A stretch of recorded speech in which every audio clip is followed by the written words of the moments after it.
મિત્રો, સ્વામિનારાયણ સંપ્રદાયના કેટલાક સાધુઓ હંમેશા વાદ વિવાદ ઉપડે એવા નિવેદનો, વક્તવ્યો કે પુસ્તકો લખીને આમ સમાજમાં જાણે કે એક ધર્મ માટે વિચિત્ર પ્રકારની ભાવના પેદા કરાવે છે અને એને લીધે સમાજ વચ્ચે, માણસ વચ્ચે, ધર્મ વચ્ચે વિગ્રહ પેદા થાય એવું વાતાવરણ ઊભું કરે છે। ત્યારે તાજેતરમાં જ ગોપાલાનંદજી નામના એક સ્વામિનારાયણના સાધુએ પુસ્તક લખ્યું છે અને તેમાં એવું વર્ણવ્યું છે કે ભગવાન શ્રી કૃષ્ણ દ્વારકામાં નથી, વડતાલમાં આવો, ભગવાનને મળવું હોય તો વડતાલમાં આવો, વડતાલમાં ભગવાન છે।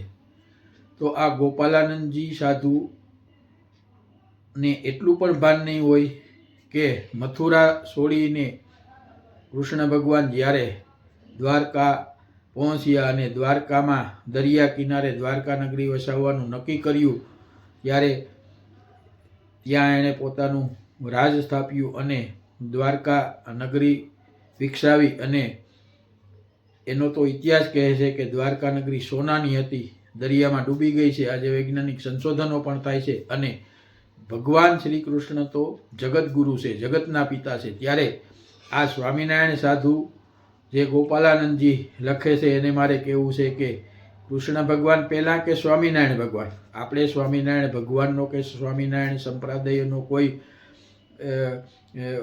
વિરોધ નથી કરતા કે એનો કોઈ આપણે એની કોઈ અવગણના નથી કરતા, પરંતુ આવા જે કેટલાક સાધુઓ હોય છે, સાધુ બની બેઠા હોય છે, કોઈ પણ જ્ઞાન લીધા વગરના અને મન પડે એવા બોલે છે। કૃષ્ણ ભગવાન સાથે સાથે અન્ય દેવી દેવતાઓને પણ તેણે હડફેટમાં લીધા છે। તો એનું આ જે ત્રિકાળ જ્ઞાન છે, ત્રિકાળ જ્ઞાન તો ન કહેવાય, પણ વિપરીત સમયે બુદ્ધિ નાશ પામી અને આવું લખવાનું સૂઝ્યું। ખરેખર લખતા પહેલાં 100 વાર વિચારવું જોઈએ।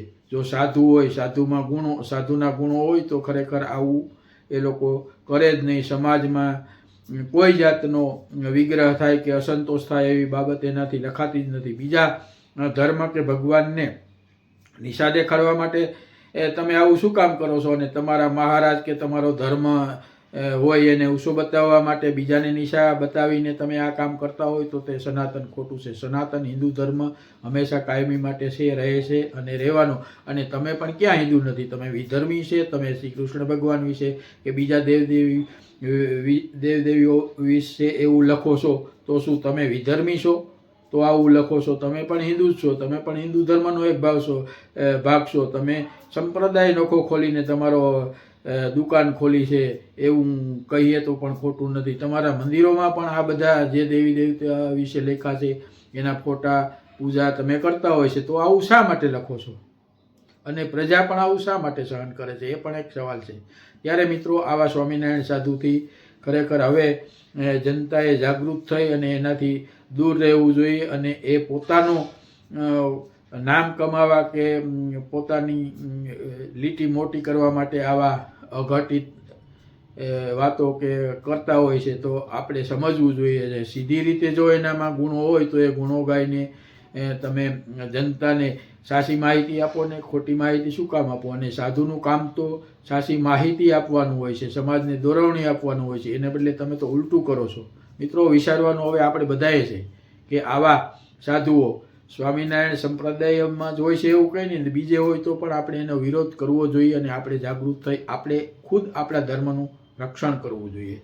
ત્યારે આવા સ્વામિનારાયણ સાધુના કેટલા વિવાદિત નિવેદનો અને કેટલા બધા એવી બાબતો છે, દર વખતે એ માફી માગીને છૂટી જાય છે અને એને ખબર જ છે કે આપણે થોડો ઉહાપો ઉપડીએ, માફી માગી લો એટલે બધું શાંત થઈ જાય। તો હવે આવું ક્યાં સુધી ચાલશે?